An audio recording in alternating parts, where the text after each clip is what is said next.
ಸ್ನೇಹಿತರೆ ನಮಸ್ಕಾರ.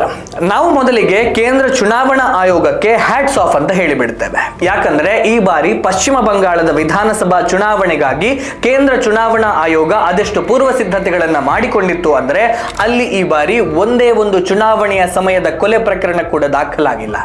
ಈ ಬಾರಿಯ ಚುನಾವಣೆಯಲ್ಲಿ ಒಂದಷ್ಟು ಕಡೆ ಅಲ್ಲಲ್ಲಿ ಸಣ್ಣ ಪುಟ್ಟ ಹಿಂಸಾಚಾರಗಳು, ಬೆದರಿಕೆಗಳು ನಡೆದಿರುವುದನ್ನ ಬಿಟ್ಟರೆ ತೀವ್ರ ಪ್ರಮಾಣದ ಹಿಂಸಾಚಾರ ನಡೆದಿಲ್ಲ. ಇದಕ್ಕೆ ಕಾರಣ ಕೇಂದ್ರ ಚುನಾವಣಾ ಆಯೋಗದ ಪೂರ್ವ ಸಿದ್ಧತಾ ಕ್ರಮಗಳು.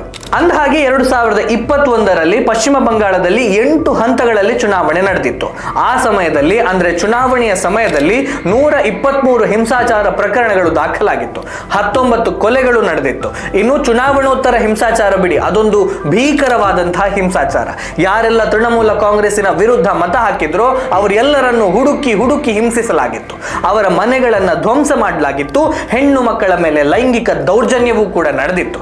ಅದೆಷ್ಟೋ ಮಂದಿ ಪ್ರಾಣ ರಕ್ಷಣೆಗಾಗಿ ಉಟ್ಟ ಬಟ್ಟೆಯಲ್ಲಿಯೇ ಊರು ಬಿಟ್ಟು ಹೋಗಿದ್ರು.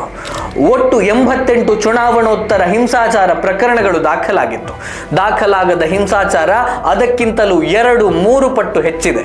31 ಅಮಾಯಕರ ಪ್ರಾಣ ಬಲಿಯಾಗಿತ್ತು. ಅವರೆಲ್ಲರೂ ಕೂಡ ತೃಣಮೂಲ ಕಾಂಗ್ರೆಸ್ಸಿಗೆ ವಿರುದ್ಧ ಮತ ಹಾಕಿದವರೇ ಆಗಿದ್ದರು. 2019ರ ಲೋಕಸಭಾ ಚುನಾವಣೆಯ ಅಂಕಿಅಂಶವನ್ನು ನೋಡೋದಾದ್ರೆ 693 ಹಿಂಸಾಚಾರ ಪ್ರಕರಣಗಳು ದಾಖಲಾಗಿದ್ದರೆ 11 ಕೊಲೆಗಳು ನಡೆದಿತ್ತು. ಈ ಚುನಾವಣೆ ಮುಗಿದ ಬಳಿಕವೂ ಕೂಡ ಅಂದ್ರೆ 2019ರ ಜೂನ್ನಿಂದ ಡಿಸೆಂಬರ್ ವರೆಗೆ ಹಿಂಸಾಚಾರ ಪ್ರಕರಣಗಳು ನಡೀತಲೇ ಇದ್ದವು.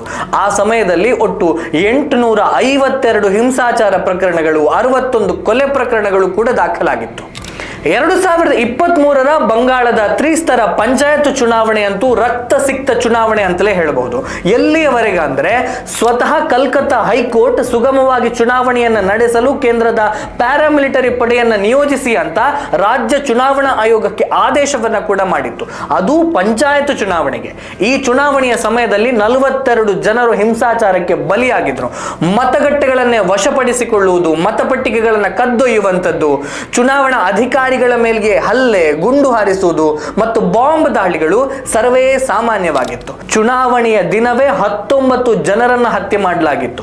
ಇದು ಪಶ್ಚಿಮ ಬಂಗಾಳದಲ್ಲಿ ಚುನಾವಣೆಯ ವೇಳೆ ನಡೀತಾ ಇದ್ದಂತಹ ರಕ್ತಸಿಕ್ತ ಅಧ್ಯಾಯಗಳು. ಆದರೆ ಈ ಬಾರಿ ಕೇಂದ್ರ ಚುನಾವಣಾ ಆಯೋಗ ಸಾಕಷ್ಟು ಪೂರ್ವ ಸಿದ್ಧತೆಯನ್ನ ಮಾಡಿಕೊಂಡಿತ್ತು. 7-8 ಹಂತಗಳ ಬದಲು ಕೇವಲ 2 ಹಂತದಲ್ಲಿ ಚುನಾವಣೆಯನ್ನು ನಡೆಸಲು ನಿರ್ಧರಿಸಿದ್ದು ಅತ್ಯಂತ ಪರಿಣಾಮಕಾರಿ ಚುನಾವಣೆ ನಡೆಸಲು ಕೈಗೊಂಡ ಕ್ರಾಂತಿಕಾರಕ ಕ್ರಮವಾಗಿತ್ತು. ಕೇಂದ್ರ ಗೃಹ ಇಲಾಖೆ ಪ್ರಾಥಮಿಕವಾಗಿ 480 ಕೇಂದ್ರೀಯ ಪ್ಯಾರಾಮಿಲಿಟರಿ ಪಡೆಯನ್ನ ಚುನಾವಣಾ ಭದ್ರತೆಗಾಗಿ ನಿಯೋಜಿಸಲು ನಿರ್ಧರಿಸಿತ್ತು. ಇದು ಬರಬರುತ್ತಾ 2407 ಕಂಪನಿಯವರೆಗೆ ತಲುಪಿತ್ತು. ಒಟ್ಟು 2.4 ಲಕ್ಷ ಸೈನಿಕರು ಪಶ್ಚಿಮ ಬಂಗಾಳದ ಚುನಾವಣಾ ಭದ್ರತೆಯಲ್ಲಿ ಕರ್ತವ್ಯವನ್ನ ನಿರ್ವಹಿಸಿದ್ರು. ಚುನಾವಣೆ ಮುಗಿದ ಬಳಿಕ ಮುಂದಿನ 2 ತಿಂಗಳುಗಳ ಕಾಲ 500ರಿಂದ 700 ಕಂಪನಿ ಕೇಂದ್ರೀಯ ಭದ್ರತಾ ಪಡೆಗಳು ಪಶ್ಚಿಮ ಬಂಗಾಳದಲ್ಲಿಯೇ ಇದ್ದು ಶಾಂತಿ ಸುವ್ಯವಸ್ಥೆಯನ್ನು ಕಾಪಾಡಲಿದೆ ಅಂತ ಹೇಳಿ ಕೇಂದ್ರ ಗೃಹ ಸಚಿವರು ತಿಳಿಸಿದ್ದಾರೆ. ಈ ಎಲ್ಲ ಕಾರಣದಿಂದಾಗಿ ಈ ಬಾರಿ ಚುನಾವಣೆಯಲ್ಲಿ ಸಣ್ಣ ಪುಟ್ಟ ಹಿಂಸಾಚಾರ, ರಿಗ್ಗಿಂಗ್, ಬೆದರಿಕೆ ಘಟನೆಗಳು ನಡೆದಿದ್ದು ಬಿಟ್ಟರೆ ಹಿಂಸಾಚಾರ ಹತ್ಯಾಕಾಂಡದ ರೂಪಕ್ಕೆ ತಿರುಗಲಿಲ್ಲ. ಕಳೆದ 20 ವರ್ಷಗಳ ಪಶ್ಚಿಮ ಬಂಗಾಳದ ಚುನಾವಣಾ ಇತಿಹಾಸವನ್ನ ನೋಡುವುದಾದರೆ ಎಲ್ಲ ಚುನಾವಣೆಗಳಲ್ಲೂ ಕೂಡ ಸಾವು ನೋವು ಸಂಭವಿಸ್ತಾ ಇತ್ತು.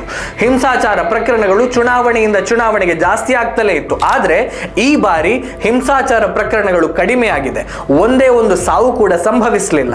ಇದಕ್ಕೆ ಚುನಾವಣಾ ಆಯೋಗಕ್ಕೆ ಹಾಗೆ ಕೇಂದ್ರೀಯ ಭದ್ರತಾ ಪಡೆಗಳಿಗೆ ಎಷ್ಟು ಧನ್ಯವಾದವನ್ನ ಸಲ್ಲಿಸಿದ್ರು ಅದು ಕಡಿಮೆಯಾಗುತ್ತೆ. ಮೇ 4ರ ನಂತರ ಅಂದ್ರೆ ಫಲಿತಾಂಶದ ನಂತರ ತೃಣಮೂಲ ಕಾಂಗ್ರೆಸ್ನ ಘಟಾನುಘಟಿ ನಾಯಕರೆಲ್ಲ ಹಿಂಸಾಚಾರವನ್ನ ನಡೆಸ್ತೇವೆ ಅಂತ ಬಹಿರಂಗವಾಗಿ ಹೇಳಿಕೆಯನ್ನ ನೀಡಿದ್ದಾರೆ. ತಮಗೆ ಮತ ನೀಡದ ಜನರನ್ನ ವಿಚಾರಿಸಿಕೊಳ್ಳುತ್ತೇವೆ ಅಂತ ಬೆದರಿಕೆ ಒಡ್ಡಿದ್ದಾರೆ. ಆದ್ರೆ ಈ ಬಾರಿ ಚುನಾವಣೆಯ ಫಲಿತಾಂಶದ ಬಳಿಕವೂ ಕೂಡ ಕೇಂದ್ರೀಯ ಭದ್ರತಾ ಪಡೆಗಳು ಪಶ್ಚಿಮ ಬಂಗಾಳದಲ್ಲೇ ಇದ್ದು ಜನರ ಸುರಕ್ಷತೆಯನ್ನ ಕಾಪಾಡುತ್ತದೆ ಅಂತ ಕೇಂದ್ರ ಗೃಹ ಸಚಿವರು ಭರವಸೆಯನ್ನ ನೀಡಿದ್ದಾರೆ. ಹಿಂಸಾಚಾರ ನಡೆಸುವವರಿಗೆ ಬಿಸಿ ಬಿಸಿ ಕಜ್ಜಾಯ, ರುಚಿ ರುಚಿ ಕಜ್ಜಾಯವನ್ನ ನೀಡಲು ಭದ್ರತಾ ಪಡೆಗಳು ತಯಾರಾಗಿಯೇ ನಿಂತಿದೆ.